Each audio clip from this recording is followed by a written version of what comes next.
Success हुआ? देखिए, मानवाधिकार आयोग का नोटिफिकेशन तो अगले सप्ताह इसमें होने जा रहा है।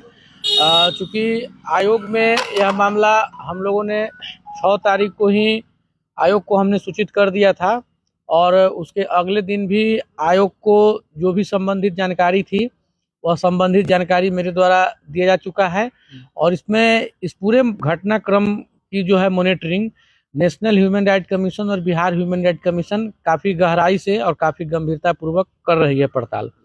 और चूँकि बीच में 2 दिन, कल और आज 2 दिन बीच में कोर्ट बंद था और अगले सप्ताह में भी 1-2 रोज कोर्ट बंद है, जिसके चलते वहाँ से नोटिफिकेशन वगैरह सब होने में थोड़ी देर हो रही है। लेकिन अगले सप्ताह में किसी भी दिन national human right commission, Bihar human right commission का नोटिफिकेशन इसमें होने जा रहा है। क्योंकि यह मामला काफ़ी सीरियस नेचर का है और मानवाधिकार उल्लंघन के अति गंभीर श्रेणी का मामला है। इसमें 3-4 पॉइंट हैं जो काफ़ी जो है सो पुलिस की व्यवस्था पर सवाल खड़ा करते हैं। पहला पॉइंट नंबर 1 है कि जैसे उस लड़के को पुलिस के द्वारा हिरासत में जब लिया गया तो उसके 24 घंटे के अंदर में न्यायालय में उसको क्यों नहीं प्रस्तुत किया गया, और अगर न्यायालय में प्रस्तुत नहीं किया गया तो इसका युक्त कारण थाने के स्टेशन डायरी में अंकित है या नहीं है, यह हो गया। दूसरी बात हो गया कि थाना हाजत में जब उस लड़के की किस तिथि की एंट्री हुई, जब थाना परिसर में जब कोई आदमी जाएगा तो वो भी सीसीटीवी कैमरा में दिखलाई देगा।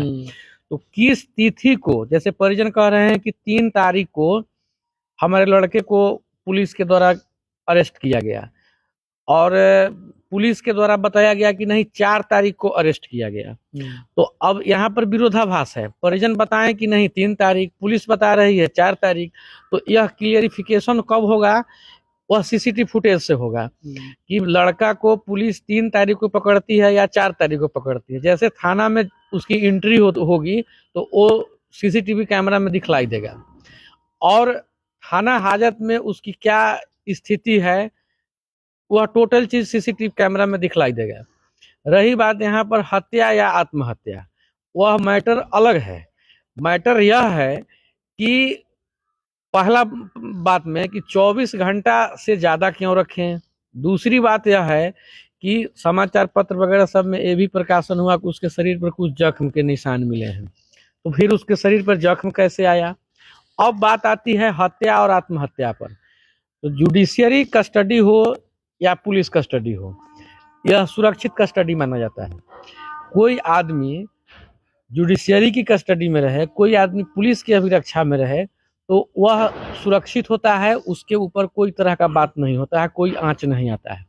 अब पुलिस जिसको सुरक्षा की जिम्मेदारी दी गई है उसके अभिरक्षा में व्यक्ति है तो फिर वह उसकी मौत कैसे हो जाएगी। अगर उसका तबीयत खराब रहता है तो उसको तुरंत मेडिकल में भर्ती कराया जाता है। यहाँ पर क्या परिस्थिति बनी कि वह आदमी ही दुनिया से चल बसा। अब एक तरफ बात यहाँ पर उठ रही है कि नहीं उसकी हत्या हो गई, एक तरफ बात उठ रही है कि नहीं उसने आत्महत्या की। दोनों ही परिस्थिति में पुलिस की लापरवाही है और यह मानवाधिकार का उल्लंघन है। अगर मान लेते हैं कि मुफलर से तंग करके उसने अगर सुसाइड किया तो फिर उसमें मुफलर कहाँ से आया। फिर गेट पर जो संतरी बैठा था वो क्या कर रहा था, उसमें जो जिस प्राधिकारी की नियुक्ति की गई थी, जो ओडी प्रभारी वगैरह होते हैं जो उनकी नियुक्ति की गई थी, वो क्या कर रहे थे। थाना के जो हेड होते हैं, जो थाना कप्तान हैं, थाना अध्यक्ष हैं, तो थाना अध्यक्ष क्या कर रहे थे। तो जिम्मेवारी सबकी तय होगी और सब आदमी इसके लिए जिम्मेवार हैं और सब आदमी इसके लिए उतना ही दोषी है जितना एक संतरी दोषी है, जितना एक ओडी प्रभारी दोषी है, उतना ही थाना प्रभारी भी दोषी हैं। कि उसको मॉनिटरिंग करना है। एनएचआरसी का गाइडलाइन है कि जब से संतरी है तो संतरी को मॉनिटरिंग करना है कि यह व्यक्ति के साथ में कोई तरह का घटना नहीं हो या व्यक्ति खुद सुसाइड न कर ले। क्योंकि सुसाइड के घटना कस्टडी में की जब संख्या जब बढ़ने लगी थी तो काफ़ी पूर्व नेशनल ह्यूमन राइट कमीशन ने एक गाइडलाइन जारी किया था और उस गाइडलाइन के अनुसार अभी तक आप देखेंगे कि बिहार में कहीं पर भी कार्य नहीं हो रहा है। यहाँ पर तो जैसे मन आया अपना से नियम कुछ कहता है और एक लोग का अपना भी नियम होता है, लोग अपने नियम से काम चलाते हैं। लेकिन जो संविधान कहता है उस संविधान के अनुसार जो है सो पुलिस के द्वारा काम नहीं किया गया, जिसके कारण आज पुलिस की किरकिरी हो रही है और पुलिस की लापरवाही पूर्ण रूपेण पुलिस की लापरवाही है। अब रही बात इस पूरे मामले की जो पारदर्शी जांच है, यह पारदर्शी जांच प्रशासन के स्तर से कभी भी नहीं हो सकता है। हम इसको बार बार बता रहे हैं कि चूंकि इंक्वायरी करेंगे फिर पुलिस, उसमें आरोप लग रहे हैं पुलिस पर, तो फिर उसमें न्याय की फिर बात कहाँ हुआ, पारदर्शिता फिर कहाँ रह गया जी। उसके लिए प्रॉपर न्याय तभी होगा। हमने नेशनल ह्यूमन राइट कमीशन में और Bihar state human right commission में हमने इसी बात पर फोकस किया।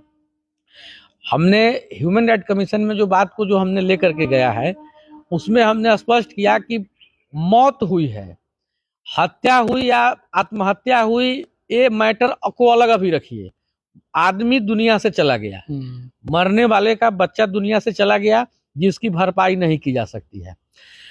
अब रही बात कि इसमें जो संबंधित अधिकारी हैं उनकी जिम्मेवारी को तय करते हुए उनके ऊपर जो विधि सम्मत कार्रवाई होनी चाहिए या कार्रवाई हो कि इस प्रकार की घटना पर पुनरावृत्ति न हो, इस प्रकार की घटना पर विराम लगे। अच्छा, NHRC का जो मामला आप बताएं, जिस प्रकार से मानवाधिकार का उल्लंघन बताएं, बहुत बड़ा उल्लंघन है, बहुत बड़ा उल्लंघन है, मोटा उल्लंघन नहीं है। लेकिन उसमें आपसे यह जानना चाहेंगे, क्योंकि आप अधिवक्ता है तो इस बात की भी आपको जानकारी होगी, हाजत में किसी भी व्यक्ति को अगर रखा जाता है तो क्या उन्हें उस तरह की कोई वस्तुएं उपलब्ध कराई जाती है कि जिससे वो कुछ कर सकते हैं, अपने आप को क्षति पहुंचा सकते हैं? कभी भी नहीं, कभी भी नहीं। उसको तो उसको समझिए कि अगर खाना वगैरह भी दिया जाता है तो बाकायदे उसकी जांच पड़ताल करके खाना देता है, नहीं तो सरकार अपना खाना उपलब्ध कराती है और उसको बिछावन वगैरह, चादर वगैरह सब जो भी दिया जाता है तो उसकी बहुत पड़ताल करके उसको सब कुछ दिया जाता है और वो भी सरकार के स्तर से। उसमें उसके पास तो कुछ है नहीं, क्योंकि उसको तो आदमी जब अरेस्ट हुआ तो उसके पास तो कुछ रहता नहीं है, वो तो सीधे उसका शरीर है, उसके शरीर को अरेस्ट करके ले गया, उसके पास तो कुछ नहीं है। अब सवाल है कि उसके पास में उतना लंबा मोफलर कहाँ से आया थाना हाजत में।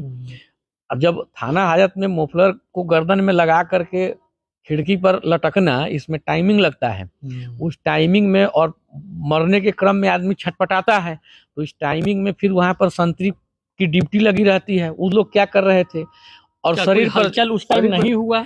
बिल्कुल, ये सब तो इंक्वायरी का बात है, यही नहीं बताया कि सब जुडिशियरी इंक्वायरी की बात है। अब रही बात, तो अब अगर हत्या का मामला है या आत्महत्या का मामला है तो ये सब चीज कुल मिलाकर के कहा जाए यह थाने स्तर से बहुत ही बड़ी लापरवाही है। छोटी मोटी लापरवाही नहीं है, बहुत बड़ी लापरवाही है, जो लापरवाही बिल्कुल ही क्षमा करने योग्य नहीं है। अच्छा, न्यायिक प्रक्रिया में जिस प्रकार से पुलिस की अगर जांच पड़ताल होती है, आपने कई प्रकार के एविडेंसेस की बात की है कि जो एविडेंस थाने में मौजूद है, CCTV कैमरा हो, टाइमिंग हो, उसका स्टेशन डायरी हो, क्या आशंका ये हो सकती है कि उसमें भी छेड़छाड़ हो जाए? बिल्कुल, अरे छेड़छाड़ होता है, हम लोग रात दिन देखते हैं।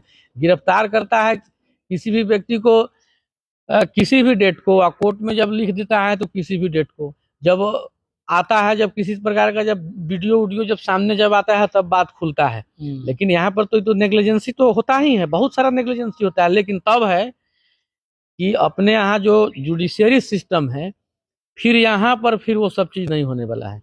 इसमें एक रिटायर्ड न्यायाधीश के निगरानी में इस पूरे मामले को जांच स्टार्ट हो जाए, देखिए इसमें क्या होता है, सारा राज इसमें खुल जाएगा और टोटल मामला पारदर्शी हो जाएगा।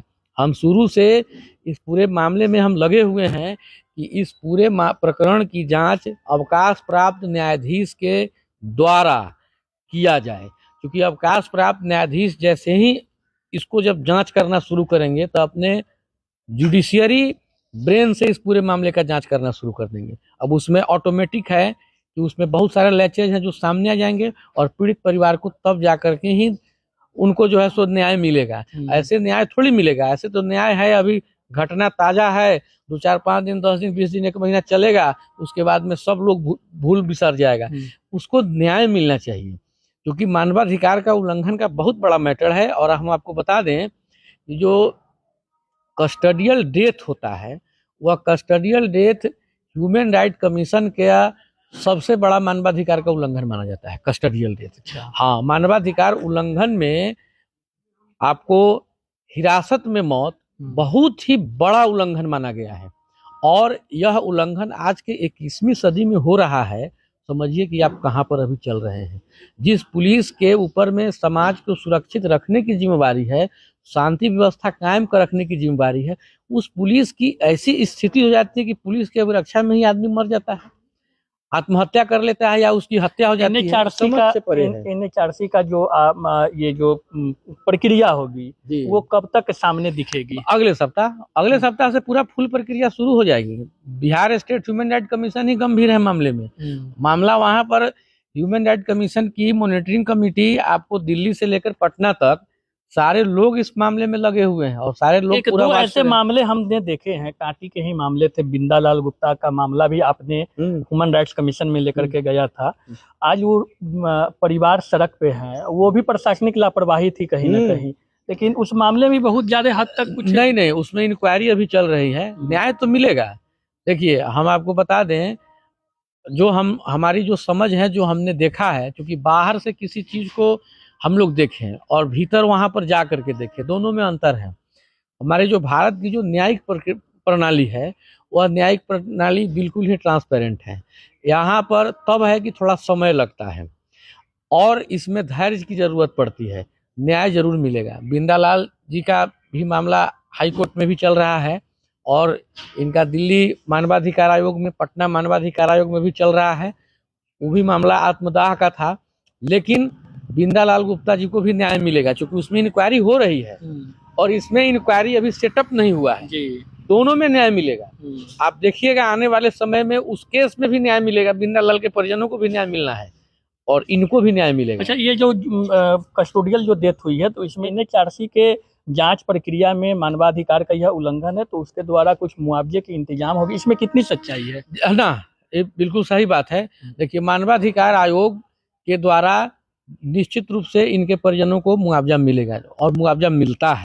उसके परिवार को उचित हर्जाना मिले, इसलिए हम लोग बैठने वाले नहीं हैं, हम लोग बिल्कुल चुप नहीं रहने वाले हैं, और हम लोग एकदम इसके लिए पुरजोर लड़ाई लड़ रहे हैं, और अंतिम समय तक लड़ाई लड़ेंगे। जब तक पूरे परिवार को न्याय नहीं मिलेगा, तब तक हम लोग बैठने वाले नहीं हैं। चलिए, अधिवक्ता SK झा हमारे साथ थे। नेशनल ह्यूमन राइट कमीशन में मामला कांटी हाजत कांड का दर्ज कराया गया है। अगले सप्ताह तक इसमें नोटिफिकेशन जारी हो सकती है, या फिर नेशनल ह्यूमन राइट्स कमीशन के टीम गठन होने के बाद वहां से लोग आ सकते हैं। यह क्या होगा, यह 1 सप्ताह के अंदर पता चलेगा, SK झा के द्वारा बताया गया है। एक तरफ पीड़ित परिवार न्याय के लिए गुहार लगा रहे हैं, देखना यह होगा कि प्रशासनिक न्यायिक प्रक्रिया हो या नेशनल ह्यूमन राइट कमीशन की जांच की प्रक्रिया कब तक आगे बढ़ती है, कितने दिनों में पीड़ित परिवार को न्याय मिलता है। शादी का फर्नीचर सेट 34,500 से स्टार्ट। AFZ फर्नीचर के ऑफिशियल YouTube चैनल पर विजिट करिए विशेष जानकारी के लिए और परचेज करिए बिहार के सबसे बड़े शोरूम से।